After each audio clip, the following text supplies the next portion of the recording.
Hello, everybody. I'm Sean Reynolds from SportsCenter, about to be joined by Ken Weeb from the Winnipeg Free Press. Together, we are Kenny and Renny. This is the Kenny and Renny post-game show after a very hotly contested game between the Winnipeg Jets and the Montreal Canadiens. Kind of game I think you got to take, you know, right through the whole thing. So let's start at the beginning. Not the start the Jets wanted. Another slow start. That's something the Jets really, really, really got to get on top of. Strange that they just keep doing this. You know, at one point, shots were, I believe they were 9-4, but I think they got redirected. I just can't get that hair under control there. It's you're just gonna have to live with it out there, folks. Uh, don't know why they can't seem to figure out that inability to get that game started on time, but was there a little bit.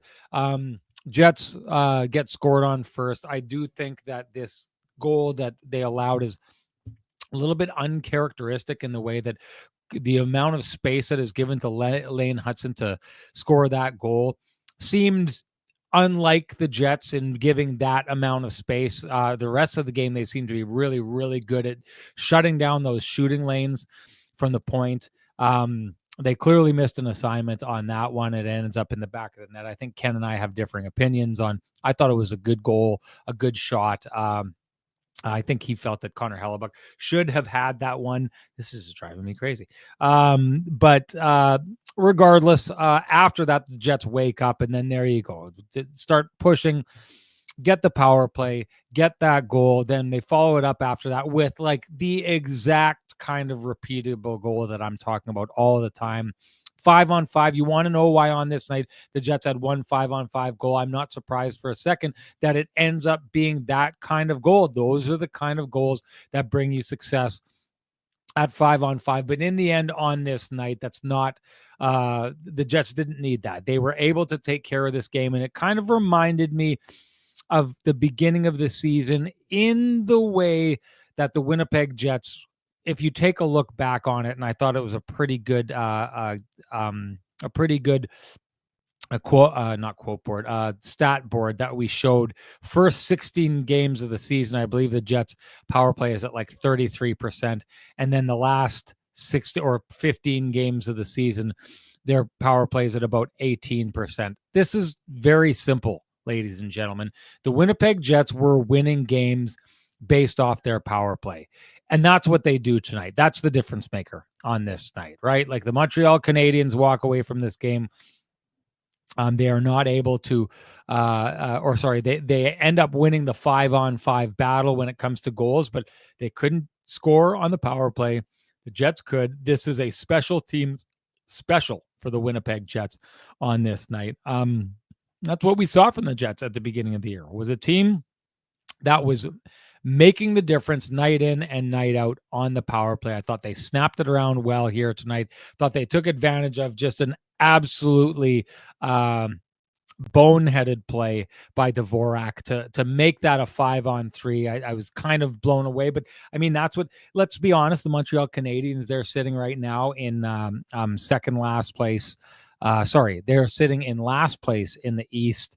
And teams that lack discipline, they end up in a spot like that. That was a massively lacking in discipline play that we saw from Dvorak. But this to me kind of reminds me, so there's so many things about this game that kind of harken back to the things that the Jets have done well throughout the season. And if you go back and take a look at that game against the Minnesota Wild, that they found a way to survive and won that game turns on just a massively boneheaded penalty again by the Minnesota Wild, who put themselves in a bad spot in that game, and that game turns on that. And to me, this is another one of these nights where you can say what you want, whether or not a team, their wounds are self-inflicted. In my opinion, I think that's a self-inflicted wound for the Montreal Canadiens to be down a man and basically give your opposition almost, a full-fledged 2-minute 5-on-3 power play.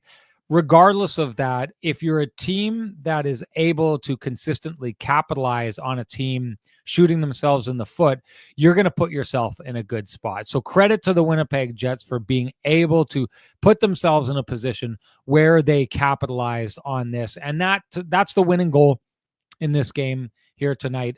Yes, the Montreal Canadiens pushed. Yes, Connor Hellebuck was absolutely brilliant in keeping that game out of the hands of the Montreal Canadiens, especially on the 7 shots that he faced from Patrik Laine. 4 of them, which I counted, were absolute heaters of shots. Loved the little challenge that Patrik Laine made before the game. Loved the response by Connor Hellebuck. All in all, I did have someone reach out to me and was talking about, they didn't like this game. They thought the Montreal Canadiens, they're playing a bottom feeder. The Winnipeg Jets are. I'll say this, if this makes sense. The Montreal Canadiens are a good, bad team. Okay, so I go back to that Buffalo Sabres game, a game that I thought that I did not like the Jets game. They win that game. I stated at that time that the Buffalo Sabres were not a good team.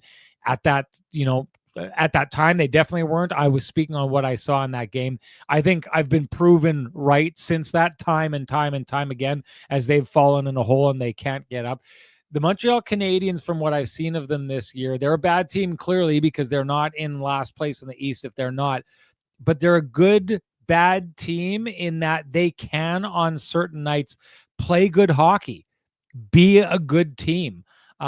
We've seen it time and time again throughout the season. I thought this was an example of them being a good team with a few self-inflicted wounds here and there. So if you're the Jets and you're on a night and you're playing a good team, you got to find a way to win that game.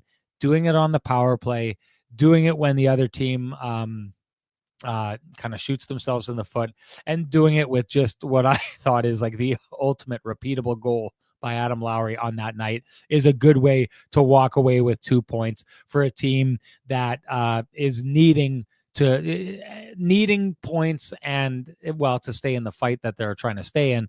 But just on the idea of not allowing one loss turn into two into 3, I think they've moved past that part of their bad stretch of hockey where they just fall down and can't get up for a little while. This is a good example of a night where they went out, were challenged, found a way to rise to the challenge. For me, it's as simple as that. So let's see how simple it is for our main man, Ken Weave, the man with the best music in the business. Here he comes, folks.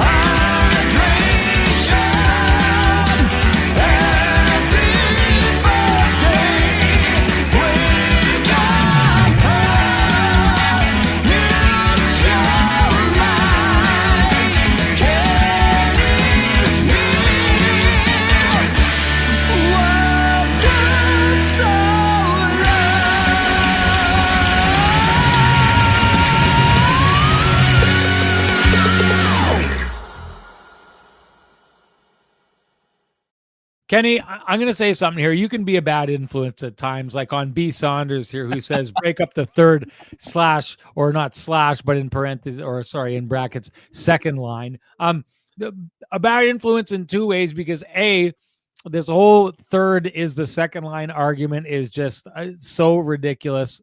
They're the third line. They will always be the third line. I'm not getting into that debate again. But the idea of breaking up the third line, especially on a night where they're the one line that goes out and gets the kind of playoff style goal that you need to get to kind of break a team out here tonight. But one way, Ken, that you are a very positive influence on our audience is looking the way that you're looking. A Vittorio Rossi, man, through and through. Looking like $1 million, and of course you do. You take your jacket off and wait a while, or stay a while, would you? You got to show off your own suit. I had to rush in here. Big reveal. Sorry, okay. Listen, there's no big reveal. I was on national TV tonight, folks. The national media was on national TV for Hockey Night in Canada. They got a good look at what's going on and what Frankie and the boys did for me. So if you want to get a good look up close, how you could look with Frankie and the boys taking care of you, you know what to do. Head on down to Corden Avenue, walk into Vittorio Rossi, loudly proclaim Kenny and Renny sent you. Ask for Frankie and the boys, and they will make you look like you belong on national TV, folks. Ken, take it away. What'd you see in that game? Yeah, interesting tilt on a lot of fronts. As you mentioned, a little bit of a sleepy start again for the Jets, and that has been a little bit too much of a recurring theme here of late. I would say they found their game certainly after getting going there with the power play marker. I mean, that's we've talked a lot about exquisite passing lately, Sean, and man, some people. If you're one of the people who sleeps on Kyle Connor and thinks he's only a goal scorer, might want to check out that highlight on the Gabriel Velarde pass. That's just high level 3D chess type of stuff, Sean. I mean, people were all over Logan Stanley for not being able to prevent Mark Stone's pass on the 5-on-3. How'd you like Kyle Connor's pass to Gabe Velarde? Yeah, absolute, uh, absolute beautiful play and incredible job by Velarde. People think that's just an easy tap. Come on, it was a great pass. Velarde does everything to get his body in position and bangs it home and gives Montembeault no chance to get over and stop it. So, yeah, I mean, that was an impressive goal. Special teams absolutely massive in this game. Obviously, the Jets cashing in with 2 seconds left on the 5-on-3.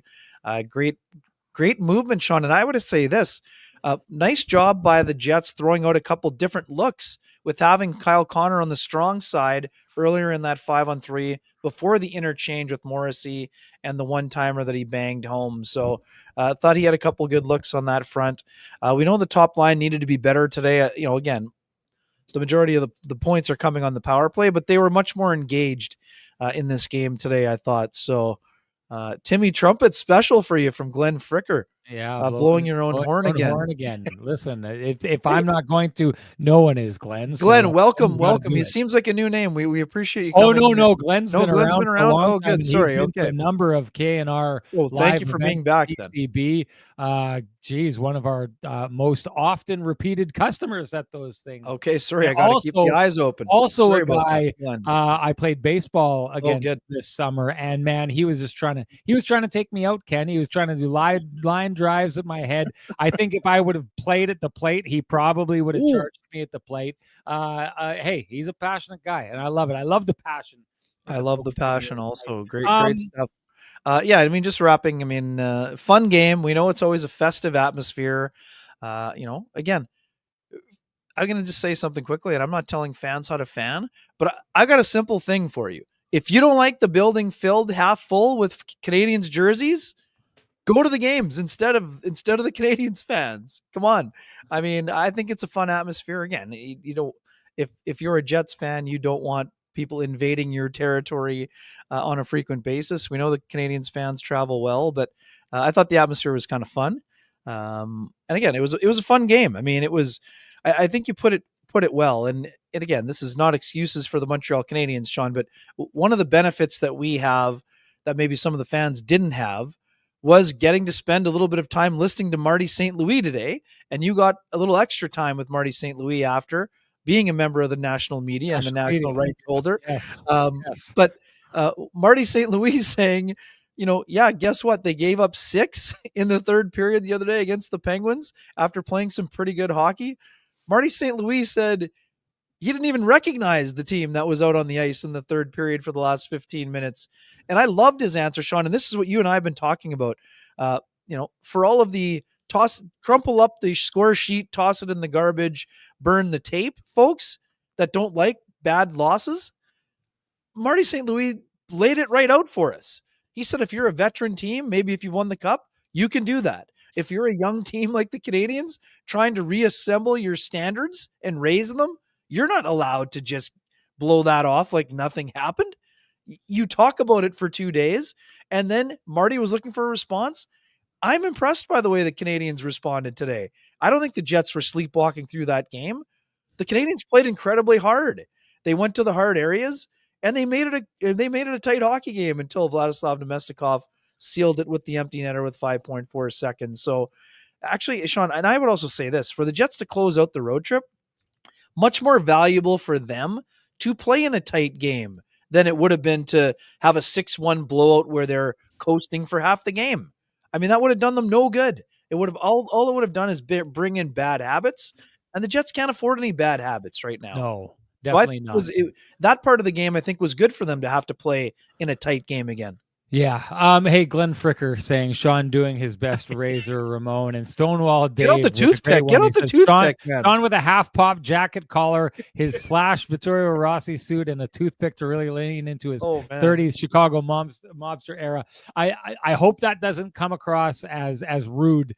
The toothpick, folks. Sorry, I raced to get on this Amazing. show. Had not eaten anything since noon, so stuffed my face full of a couple things and just wanted to take care of some business, so I'm not spitting it out onto the screen at you folks here. And So also for the hopefully folks that who is the don't better know, of the two it's options. pretty cold down at ice level here. Sean's getting the core temperature back up here. That's Lay off so lay there it off is. him a little bit. There it is. Lay off him a little bit. I didn't want to sound like a little bit of a softy, right? But Ken actually nailed it here. I wasn't even going to say it, but this is how much we know each other. He knows. He says, "Hey, Rennie's body temperature, his core temperature, it's gone down. I know my boy." He's saying, "My boy needs to bring up his core temperature, especially because I had furnace issues here the last couple of days that we finally got figured out." But core temperature, finally, it's like that episode where Kramer is like he falls asleep in the hot tub. Yes. I can tell you that would never happen in my hot tub because I've got an Arctic Spas hot tub with the Spa Boy package. Never would you see that happening. I do have to say this, can pop that off for just a quick second here.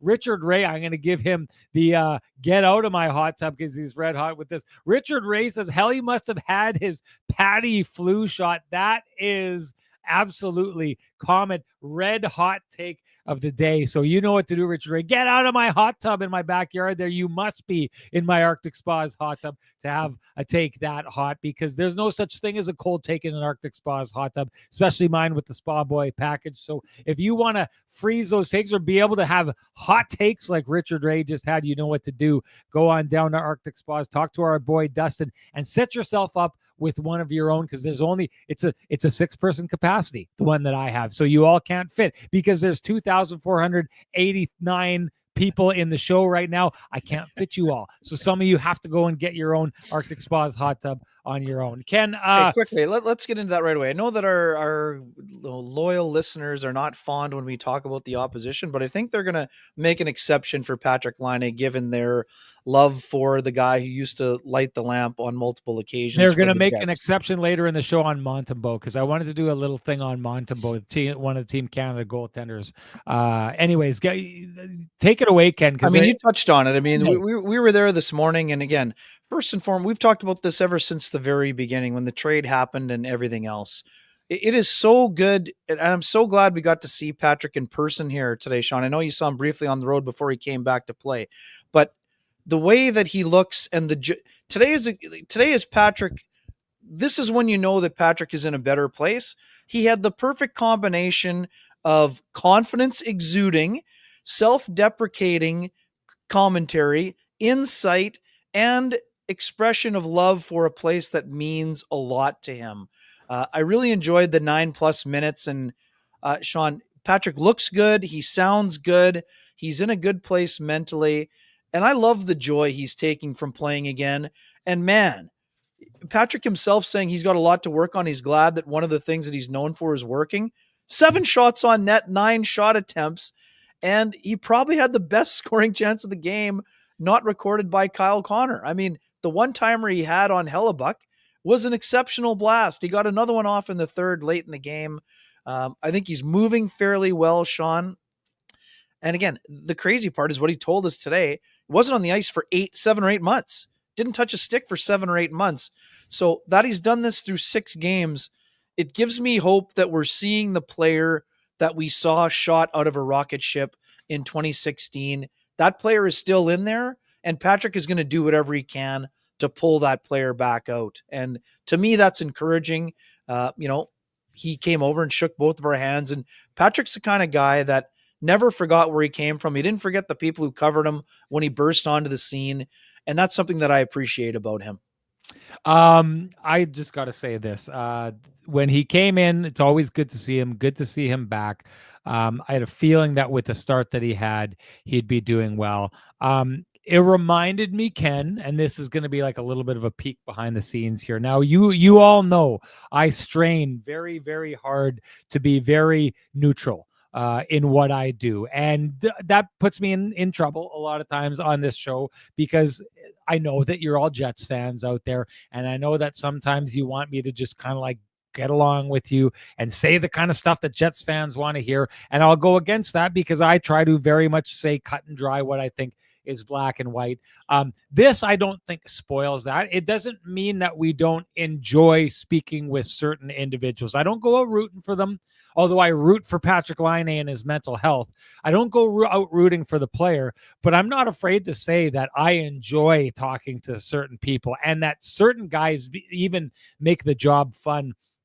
Today was a reminder for me, Ken, of how much fun covering Patrik Laine was and how much interest he created in the game, right? So we're doing our pregame avail with him, and one of the things, and I said this to you afterwards, one of the things that I always love to do with Patrik Laine, this character Renny that you see on the show here, who sometimes is full of bravado and braggadocious and all that kind of stuff. Good Kinda, word.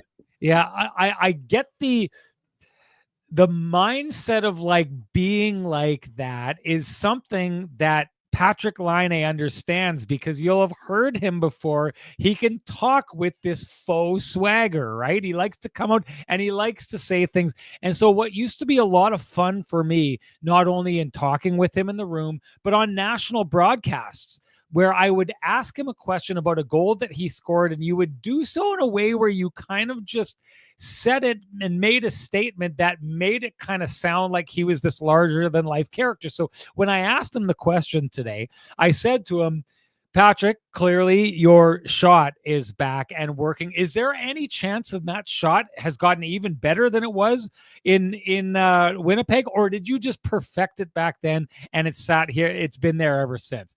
Patty, when you feed him that kind of stuff, he loves it and he knows it's a game and he loves to play along. And how he played along with that is he got to the point where he was talking about Connor Hellebuyck and he made the comment that, yeah, and it's the truth. The last number of times that he played the Winnipeg Jets, the Jets didn't put Connor Hellebuyck in net. In fact, tonight was the very first time in his career that Patrik Laine has faced Connor Hellebuyck. I love this. How many guys in the league are going to talk out the two-time or like call out the two-time Vezina Trophy winning goaltender? That's the guy that you're like, just let him sleep. Don't piss him off kind of thing, right? Patrik Laine goes in the exact opposite direction and accuses Connor Hellebuyck of having the Patty flu. Afraid to face his shot is essentially what he was saying. Ken, that's fun. That's hockey. And you know what? The thing about this is, I said that's hockey. Maybe it's not. I think there was certain times at the beginning, and I remember I used to say this all the time. I hope I said it on the podcast. I believe I did. But when Patrik Laine would say these really fun things, there'd be news articles out there that would talk about, oh, should he be saying that? And I thought to myself, here we are talking about trying to make the game more fun. And what we do is every time a young man like this comes out and does that, we pounce on him and we're like, well, oh, yeah, but he shouldn't be saying that. He's given bulletin board material and all of this kind of stuff. No. Now, maybe tonight this is an example that he gave Connor Hellebuyck bulletin board material. What I saw tonight, Ken, was he threw out a challenge to a friend, to a former teammate, to one he knows is really, really good. And that occasion, that guy rose to the occasion. But Ken, I also believe that Patrik Laine rose to the occasion on this night. Of those 7 shots that he had on Connor Hellebuyck, 4 of them were labeled for the inside of the post. And those are goals. Like, he brought it. He brought everything he could tonight. Connor Hellebuyck just brought a little bit more, but it made for a great story. We led the broadcast with it. We talked about that happening. That sets the table. Hey, what's the date today? It's December 14th. We're just sitting here trying to, muddle a lot of these games. Hey, if I don't know, if Carolina came into town, regardless of whether it's a good matchup or not, Carolina comes rolling into town. It can be hard in the middle of December, the middle of January, to give some spice to some games. This game was fun right off the bat because Patrik Laine made it fun by taking. Is this me or you who's dying, Ken? I thought it was you, but I'm not. I think. Well, I don't It know. must be me. As I'm going to march through to get through this. Patrik Laine made this game fun. He set the table for it. He gave his team, who'd been pumped in the previous game, gave everyone else something to focus on so that it wasn't all about how bad they were their last game. He gave the Jets something to get excited about. He gave the fans something to get excited about. And the result of that is a game in which the guy he challenges probably is the best player in that game. He goes out and finds a way on a new team. Keep in mind, this is what, game 6 or game 7 for him with the Montreal Canadiens, to find a way to get open for a whole bunch of great scoring chances, and does that and pulls it off. And what he does is he helps create a game that goes down to the wire. It's a 3-2 game with a late overtime winning goal. Patrik Laine makes hockey fun. Patrik Laine makes covering hockey fun. He's great for the game. We are all so lucky, A, Ken, to have had him in Winnipeg for the time that we had him, B, been able to interact with him all the times that we've been able to him, but C, all of us and the hockey world lucky that Patrik Laine is back in a place where he's feeling healthy and confident and happy and having fun. The NHL is a better place for it. Damn rights. And the other thing too, and Sean, Patrik did this for us. He didn't do it for himself so we could hear himself say it. He made it fun for the members of the media. We all took the bait. We're all asking Connor Hellebuyck about it. Connor gave a great answer, and we'll get into that in a second. But Connor, it was great. All of it, both sides. There's no way that Connor Hellebuyck heard it before the game. There's no way he needed any additional motivation. But Patrik Laine provided a storyline, much like he did when he said hockey is hard all those years ago. There's enough times when Patrik scores 5 goals and does something exquisite that creates the own story. This was a beautiful job by him of enjoying the spotlight. But again, that was one snippet. He also talked about the need to be better. And I love that about him. This is a guy who, in some ways, I wouldn't say to his detriment. There were times, Sean, early in his career when he was a teenager, and I don't blame him for it, when he could have been working on some of his weaknesses, he was banging one-timers because that's fun and it's what he's good at. Now I feel like he's a much more mature person and player, but that doesn't mean you have to turn the switch off and not have fun. That would be ridiculous to do, to tell Patrik to go out and spit out cliches. Ridiculous. I love that he put out a challenge to his buddy, and good on his buddy for responding in kind. But Connor wasn't responding to some commentary. This was not bulletin board material. This was Patrik the entertainer. I mean, I loved every minute of it. And he also wasn't just taking a shot at Hellebuyck. And he was saying it with his tongue in his cheek. And when he said it's understandable, like that he wouldn't want to face him, he was kidding. And the fact that he said his best buddy, Nikolai Ehlers, he brought him a signed jersey to cheer him up, that's funny. And then that wasn't just the end of it. He said, good thing Ehlers is coming to Montreal later this year. Hopefully he's not too scared. Again, it's not how he feels, but this is how he has fun. And I absolutely loved it. I loved every part of it. And I'm glad that he's got himself to a point where he can have fun with things like this, like he used to, like when he made fun of me when I slipped out of my chair in Vegas before game 4 of the playoff series with the Golden Knights and saying, hey, Ken, that's going to be on YouTube. That's funny, right? Like, this is a guy who knows where his surroundings are. He knows what's important to him. And what's important to him is having fun on the ice. He takes incredible joy from scoring, and that's always been one of his best qualities. But his best quality is the ability to not take himself too seriously and to have fun during the monotony of what it can be a marathon NHL season. We applaud him and give him stick taps for that.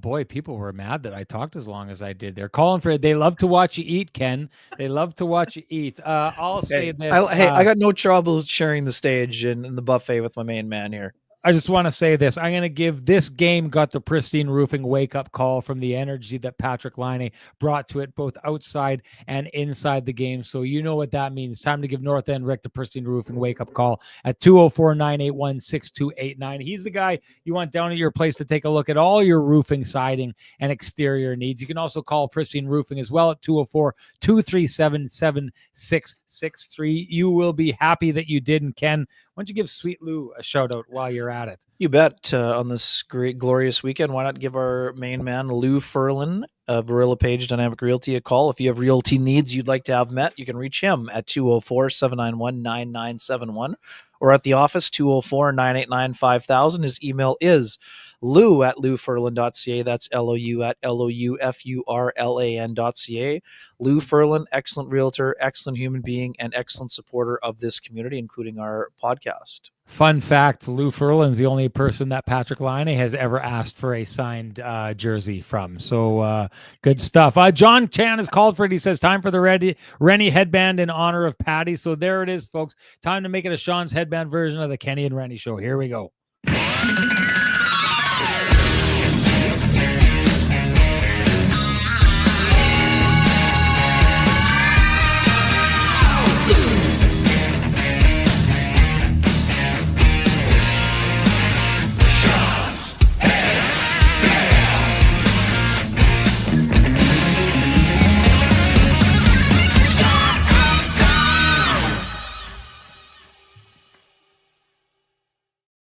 One of these times, Kenny, we're going to have to come back and just throw a swerve. I believe the kids call it these days at the audience. You be wearing the headband, and I'll be just the guy, handsome guy sitting there not doing anything. But okay, let's get into the power play and what you saw from it as far as the puck movement on this night. You touched on it a little bit, but dig a little bit deeper into the way that they gave different looks to that power play tonight and why you think it worked.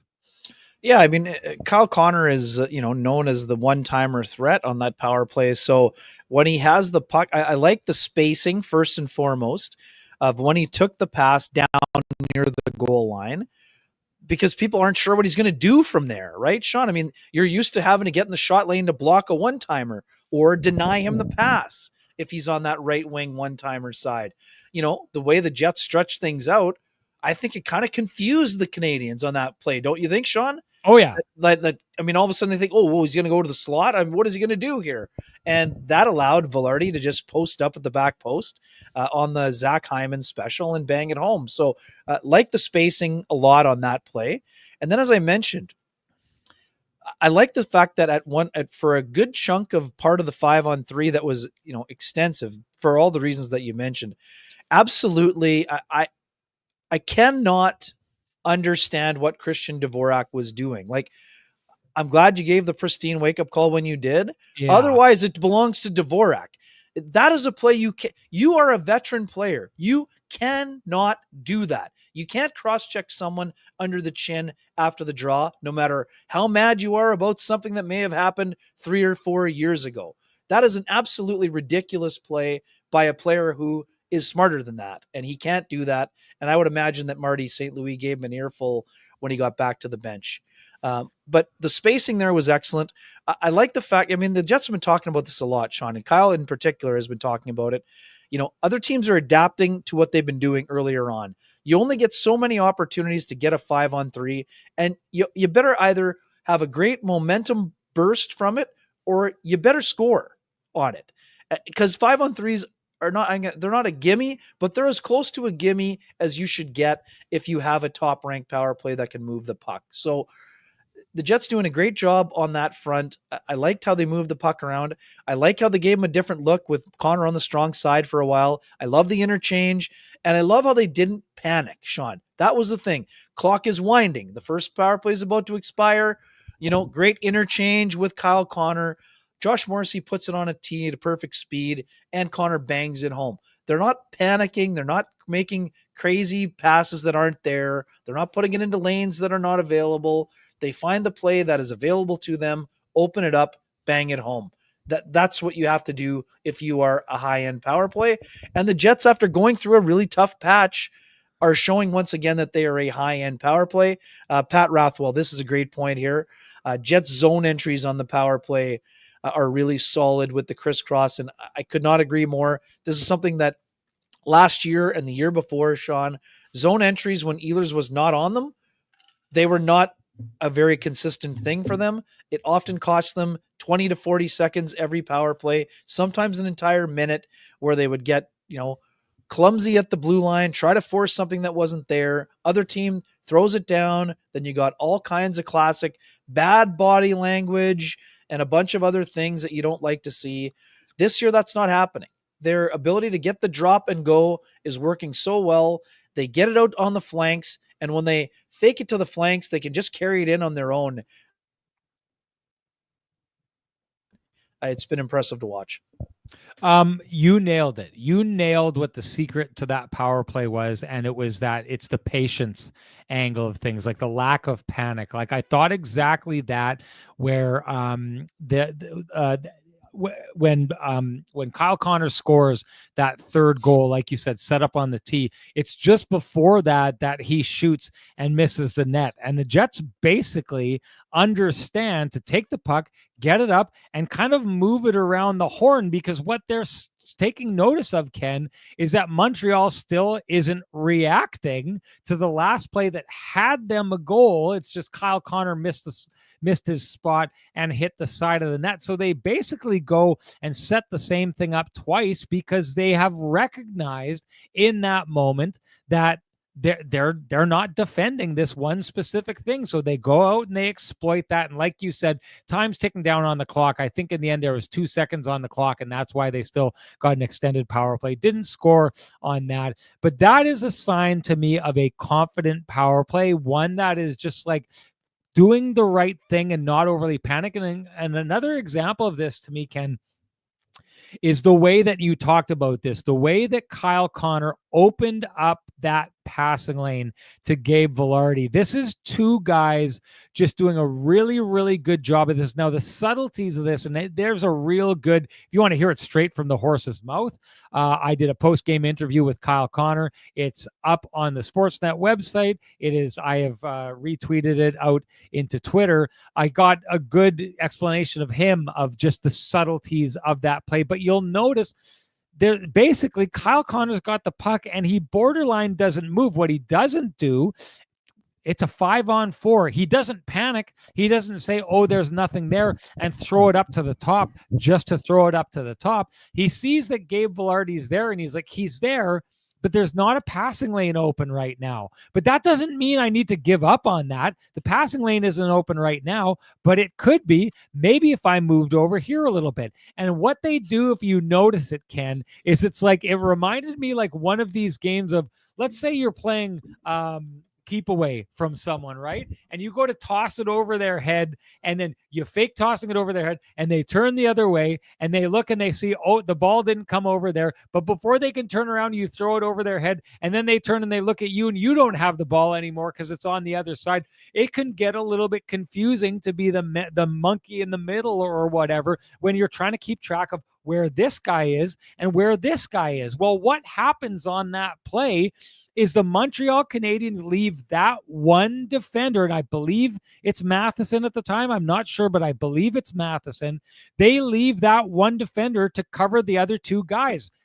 The Jets basically are trying to find the mismatch. You've got one extra guy on the ice, so you're trying to create a 2-on-1 somewhere. And what Kyle Connor realizes, and why he doesn't move the puck right away, is because he realizes that the Montreal Canadiens have a man on Cole Perfetti, a man on Josh Morrissey, and a man on Mark Scheifele, and it's just the two of them. So now they start playing this little subtle game, because if they look like they're really going to go after it, well, then the other players collapse and they realize there's danger.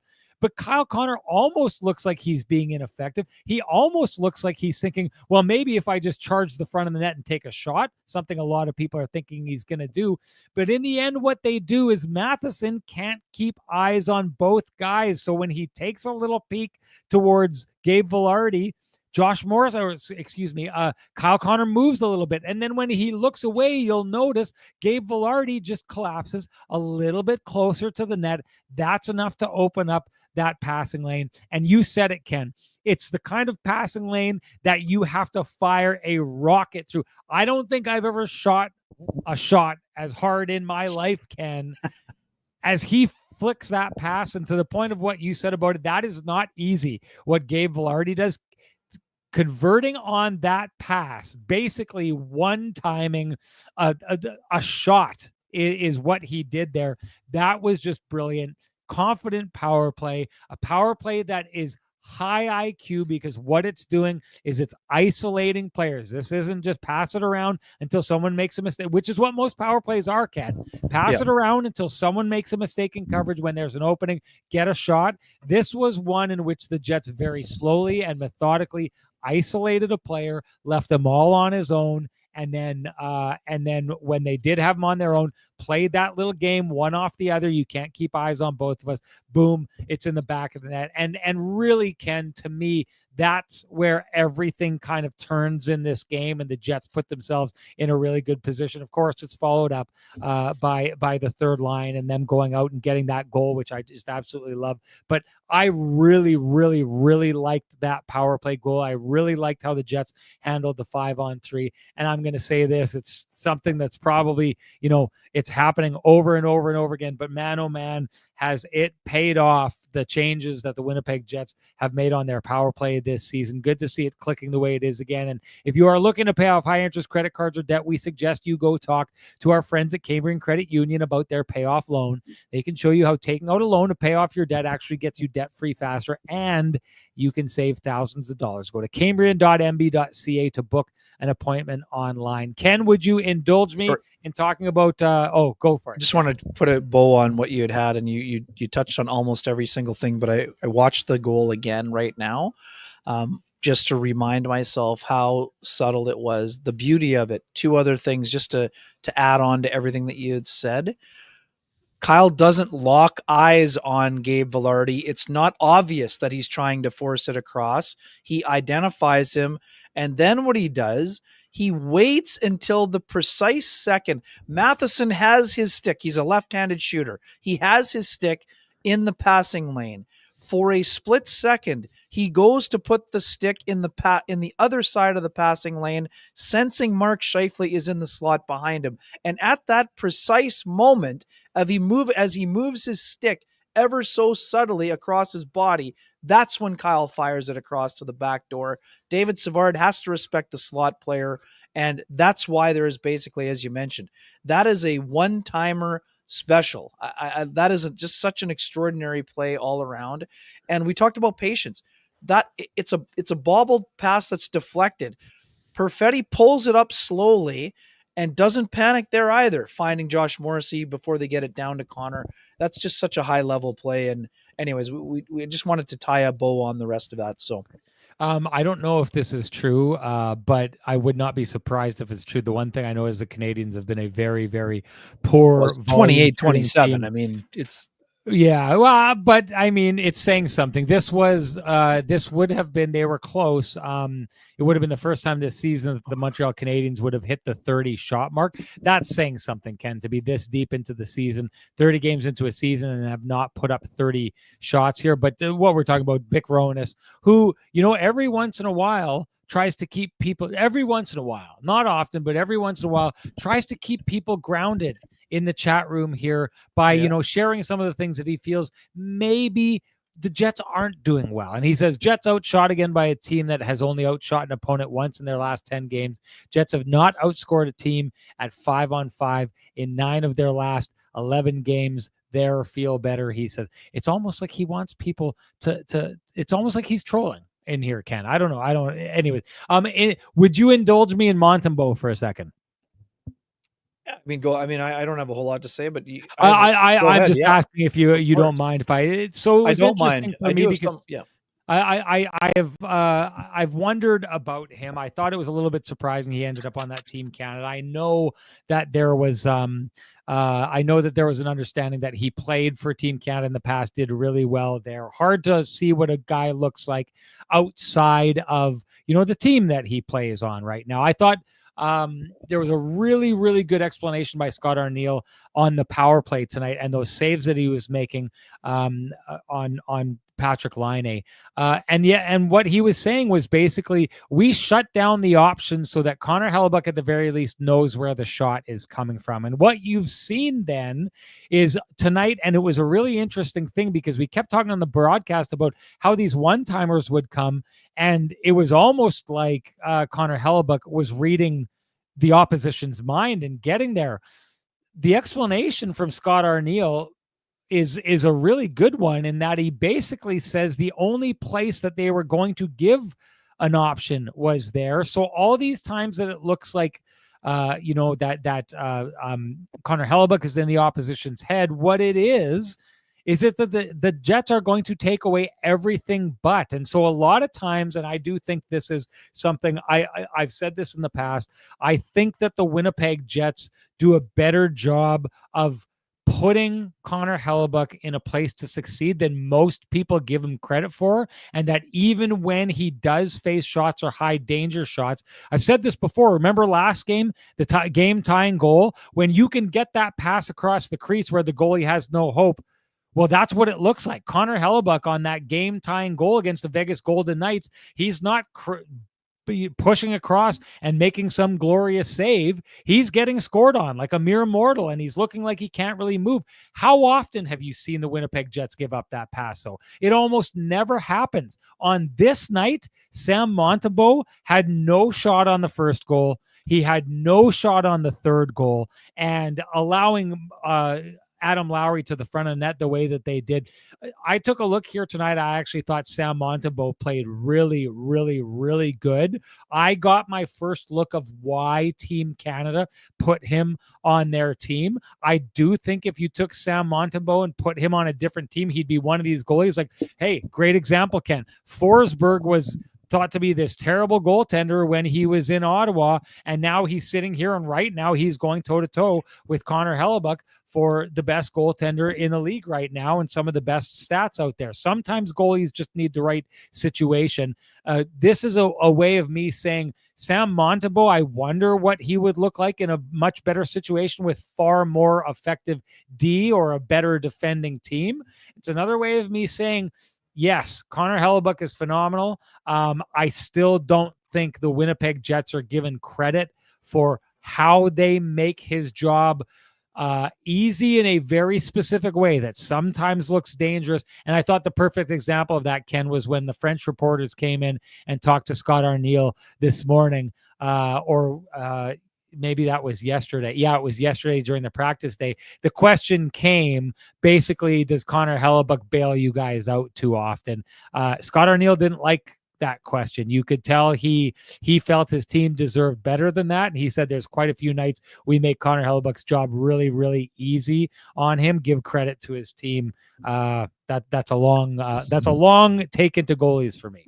Yeah, I like it. And I mean, a lot of great saves by Montembeault, which allowed this game to be tight and allowed Josh Anderson to get to the net on that Dvorak backhand from a bad angle. And I should say this. I mean, after taking a bad penalty, Dvorak does a good job of getting a sharp angle shot that leads to the goal that makes it a 1-goal game. So that's what you want to respond. That's how you want players to respond in those situations.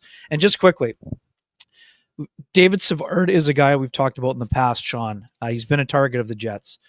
Stanley Cup winner with the Tampa Bay Lightning. I asked John Bartlett, who had the play-by-play call this evening before the game, what he had thought. And he's like, well, let's see tonight. Because as you know, John Bartlett, never short on thoughts about the Jets. No. And he's a guy who, like many people, wonders if the Jets are going to go after defense. So to me, I liked David Savard's game. I know some people in the chat room aren't very happy about the 2 hits on Cole Perfetti on the 1 power play, and then the hit on Scheifele that led to Scheifele taking a penalty. That's the kind of edge we're talking about the Jets may be wanting to add. And again, he's not a fast player, but he plays his role very effectively, incredibly impressive shot blocker, plays a physical game, a robust game, has won a Stanley Cup, almost 60 playoff games on his resume. That's a name that I'm going to file for safekeeping as someone who's 34 years old and on an expiring contract on a team that is obviously going to be selling at the deadline. Any thoughts on Savard before we get back to the Jets here? I like the way that he the same way that I liked the way that Mark Scheifele kind of got into it and drew Dvorak into that. I liked that, the Jets actually don't get sucked into this stuff very often. So I thought Savard did a really good job of sucking Scheifele in there. You could see before Scheifele punches him, it's almost like Savard kind of tilts his jaw just a little bit more forward, just inviting that punch. And I was like, is Scheif going to fall for it? And he doesn't. And in that moment, as soon as he punched him like that, I knew that they were just going to take Scheifele out of that. Ref pointed right away. Yeah, you knew that was going to happen. That was a really, really good play by a guy who to try and get his team back into the game. I'll say this about Savard because I've covered the Canadiens quite a bit in the last little while. Yeah. Marty St. Louis talks about him as being another coach in the room. So this is one of those guys. He's a big body, which the Canadiens need. He's a stable presence back there, which the Canadiens need. He's not the fastest guy, but he's very good at what he does. You can see he's rough and rugged in front of the net when you need him to be. I wouldn't suggest he's overly mean, but he can get things mixed up a little bit there. Good attitude, smart player, does what he does well, and really, really great in the room.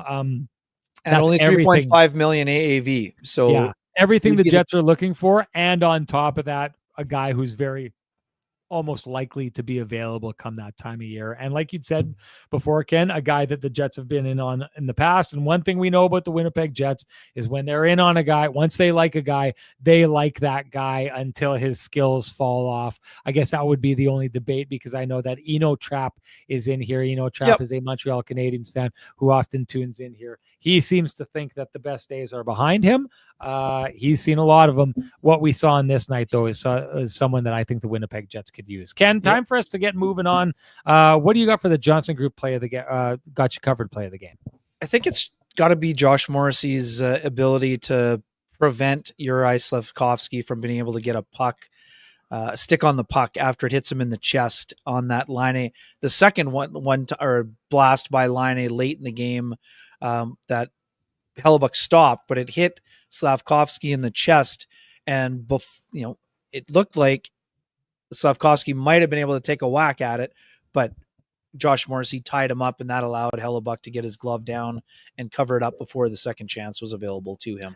I'll take that. That's a good one for me. I'm not going to argue with it. There weren't a ton of them in the game, actually. And again, that's a great play, but there weren't a ton of other options. I mean, one thing I'd maybe throw in there is because it can't technically be called a save, Connor Hellebuyck covering himself on that play where it bounces off him and goes rolling towards the net. If he doesn't scoop that up with his glove, that's popped in by Cole Caulfield. That's the game tying goal right there if he is not as aware as he is. So I'm actually going to give it to Connor Hellebuyck. My Johnson Group got you covered play of the game. And hey, do you run a small business in Canada? Look to Canada's #1 employee benefits plan, Chambers Plan, to give you a competitive edge. Chambers Plan is the simple, stable, smart choice for over 30,000 businesses countrywide. Visit chamberplan.ca to learn more. And that is the Kenny and Renny OG, the Johnson Group's got you covered play of the game, which brings us to the TCB lamplighter. Ken, what do you got? Yeah, I mean, again, repeatable goals. The Lowry goal is a great goal, but I'm not sure it's as repeatable because I think one of the few errors that Montembeault makes in the game is him thinking that Nino Niederreiter is taking that puck out the other side.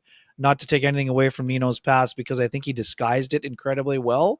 I think this is one time when Montembeault cheats just a hair and it ends up in the back of the net because he thinks he's going for the wraparound, and Niederreiter finds a way to get the pass out in front. So I'm actually going with the Velarde backdoor just because of how exquisite the pass was from Kyle Connor and the detail provided to get it there, and also the ability to bang it home with that one time. It's almost like he anticipated the pass. He didn't wait for it to get there. He proactively attacked the pass. So for me, I'm going with the power play marker as my TCB lamplighter, even though I appreciate very much how that third line was able to get that goal from Adam Lowry, which moves him to 8 on the year and puts him, he's already within striking distance of his career best of 15 that he had in 16-17.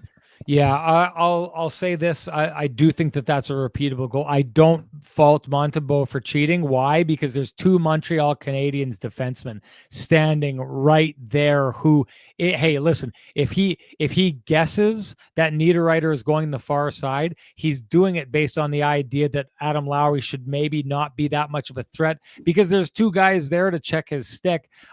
He's just such a beast, Adam Lowry. And of course, this is where, having a guy like Hudson, great player, doing amazing things, Fun to worth watch. the price of admission. I got to say, the play that when it's the penalty kill and Adam Lowry seems to have the puck past him and he's going the other way, the way that he kicks the puck and keeps that in the zone was pretty impressive. But that was just a giant not being able, like boxing out a far smaller player. I don't know that Laine Hutson isn't a guy that when the playoffs come around, what do you do when a guy like Adam Lowry goes to the front of the net and Laine Hutson is there? But I'm getting back. I'm agreeing with you on the Lamplighter just because that pass to me, the subtleties of the way that those two get open, the way that they work the power play. This is smart, super high IQ hockey from two guys to pull that off. And it was just, that's great teamwork right there between those two. So for me, that's my Lamplighter, same as yours, Ken. Doesn't matter what we think, though. Matters what you at home think. Share with us your hashtag TCB Lamplighter. You're automatically entered to win a frosty, delicious 8-pack of Lamplighter Amber Ale, brought to you by our friends at TransCanada Brewing Company. If you can't wait for Kenny and Renny to gift you your 8-pack, you know what to do. Go down to 11290 Keniston. Join them in their tap room where they have all kinds of beers, a great atmosphere, really great this time at Christmas. It's really kind of Christmassy place to go to right now. And of course, the food is just out of this world. And that brings us to our winner from the last show, our Lamplighter winner. That would be T. Kona Pauly. T. Kona Pauly, you know what to do. Direct message me at SN Sean Reynolds. Send me your full name. Send me your email. I will send you a voucher for a frosty, delicious 8-pack of Lamplighter Amber Ale, brought to you by our friends at TransCanada Brewing Company. It is the nectar of the gods. And let me just say this. I do believe that T. Kona Pauly is sober. I don't do this in a way that I take that extremely seriously. T. Kona Pauly, you will be able to use that voucher that I send you for something of equal value there. So, hey, if you want to go down and get yourself a pizza or some food or something like that, it's going to work for that. So enjoy that, T. Kona Pauly. You deserve it. Now, Ken, that brings us to our keg save of the game. What do you got? Yeah, it's the people asked if Hellebuck, Roy Mack asked if Hellebuck responded to Laine. Yes, he did. He also responded to the save that he made. He kind of made fun of himself and said he could only make the great one-timer save on Laine by screwing up and dropping his stick momentarily. So he had to flail his blocker out there. And not only that, he had to get his glove on it before the puck might have bounced in behind him or had one of the other Canadiens players jump on it. So that one-timer save at the end of the second, near the end of the second period, is my choice for a keg save the game. It was high in entertainment value, but Sean, you saw it in live time and on the replay. There was a lot of net there for Laine to bang that puck into, and Hellebuck pushed across and got the blocker on it, which was very impressive. Yeah, I'm not going to argue with you, Ken. For me, I agree. That's my hashtag the keg save of the game. But it doesn't matter what we think. Matters what you think. Share with us your hashtag the keg save of the game. You're automatically entered to win a $50 gift certificate usable at any of the 3 fine keg locations here in the city of Winnipeg. Each location finer than the last. And our winner of the keg save of the game from our last game, that would be Charlie Horse. Charlie Horse. You know what to do. Direct message me at SN Sean Reynolds. Send me your full name. Send me an email. I will have the fine folks at the keg send you a $50 gift certificate usable at any of the 3 fine keg locations here in the city of Winnipeg. Each location finer than the last. Ken, I've reserved you about $1.30 to get one final, dessert buffet if you want to head up there. Anything you want to say before we shut this down? For sure, as shocked as some may be, Nikita Chibrikov didn't score in his 4th consecutive game. Send him down. It does send him down. We'll have to put the statue maker on hold here. But again, I actually like Chibrikov's game. And Sean, the best save Montembeault made was on Chibrikov, on the inside the blue paint. He got an incredible chance. And I love the way that it was tight to his feet, Sean, but Chibrikov actually moves his body to a position where he actually gets great wood on it. He didn't raise it, but he got a great shot off on the play. So again, I actually liked quite a bit of Chibrikov's game in just under 12 minutes of play. 2 shots on net, 2 blocked shots, 2 hits. Another impressive game. This is just why I was saying the other day, he's not going to score every single night, but that's okay. He does things that get noticed. He is on the receiving end of hits. He pops up right away. He is a little ball of energy, as Scott O'Neill has said before. I liked a lot about his game, but again, for all the folks saying he scored in every game, play him 20 minutes, let's just pump the brakes a little bit. For sure. Yeah. Let's let the guy get his footing underneath him and let him continue to play and be a tenacious player, as Phyllis says right here. That's what he is. He is a tenacious player who has worked himself onto the radar and done so many incredibly smart things to make an impact. He hasn't earned a job yet, but he's pushing his way to the front of the line to be in consideration for additional playing time, more likely down the lineup when Nikolai Ehlers is ready to return. And I think he'll return against probably against the Anaheim Ducks is my guess. It's possible that he plays against the Sharks. Scott O'Neill was quick to dismiss my theory that they would hold him out until the next Marchand was the it easy. Bingo Bongo said the next Marchand. That was whoa. For you who aren't seeing this, I did the calm down, bring it down a little bit to Bingo Bongo, who said the next Marchand. Ken thought I was telling him to bring the volume down. Sorry, okay. I interrupted you while you were feasting. It's okay. I love what Chibrikov is doing, but he's forcing himself into the conversation, and that's what a young player is supposed to do. He's not going to be able to earn a top 6 job this year probably, but he is under consideration if opportunities present themselves, and he is working himself into a position where he may have to be considered to be added to the fourth line mix. Sean, I mean, that's what he's doing, and that is smart. Bardot says, I really like Chibi's style of play. There's lots to like, but we need to see it over a longer stretch of time. If he can show over a month or longer that he can skate at this pace and still be as effective as he's been, then he's going to do a good job of forcing himself into that discussion to continue to be in that. I think he's a full-time player by next fall, and now it's up to Chibrikov to show if he can do that earlier or just be a very good fill-in. And that's also a good thing for the Winnipeg Jets. Either way that works out, that probably bodes well for them over the long term, because this guy's going to be an NHL player, in my opinion. Sooner than later. I'll say this. I agree with Ken 100% on the thing about it's going to take some time. He still needs to prove what he's doing. But I would like to make this point for all the Jets fans over the years that lost their mind about Nick Patan and he just needed more runaway, and Sami Niku and he just needed more opportunity. And what we're seeing right now, or what we've seen from years from the Say Something Nice About Ville Heinola crowd, this is what I have been saying for years. It's the job of a player to come in, take an opportunity, and grab that opportunity and run with it. That's how NHL career starts. And I'm constantly in these arguments with folks in the chat room and at our TCB events about these folks that think that the NHL is here to open up space for their favorite prospect and give them 40 games so that they can get their feet underneath them. I don't think that's the way the NHL is, and it's definitely not that way for really, really good top-end teams. What you have to do if you're trying to crack a lineup for a really, really good top-end team is you have to get your opportunity and crush it when you get that opportunity. And often even that's not good enough, and you're going to go down, and then you got to come back and you got to crush it again. But I'll just say this.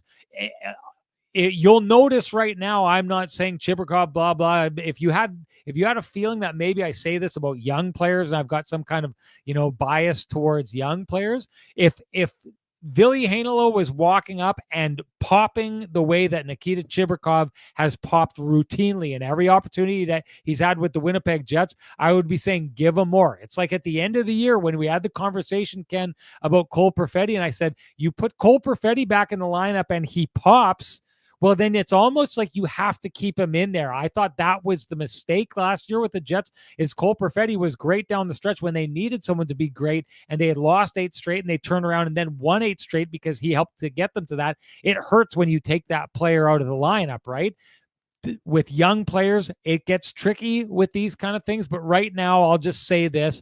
My belief is if you want to play in the NHL, you have to go up and you have to take a spot, and you have to take a spot by hitting your spots when you get the opportunity. And Nikita Chibrikov is hitting his spots when he gets the opportunity. Kyle Connor hit his spots when he got the opportunity.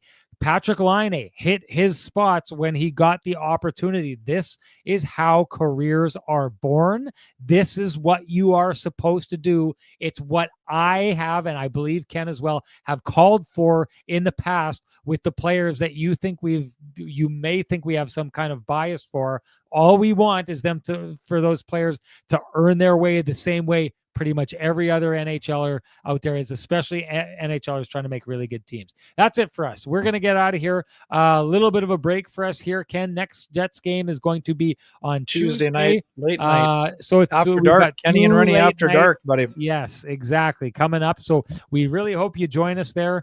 If not, make sure you check us out the day after. But thank you so much. We appreciate everyone checking us out as we always do. And I say this, if you appreciate the conversation happening in this space, I implore you to appreciate the contributions by our sponsors who fight to keep the conversation going in this space. For us, that's Vittorio Rossi, Pristine Roofing, Cambrian Credit Union, Sweet Lou Ferlin, Arctic Spas, The Keg, the Johnston Group, and of course, TransCanada Brewing Company. Thank you to them. Thank you to all of you folks. We will talk to you on, what do you call it? Yeah, Kenny and Renny After Dark coming up on Tuesday, folks. Bye-bye.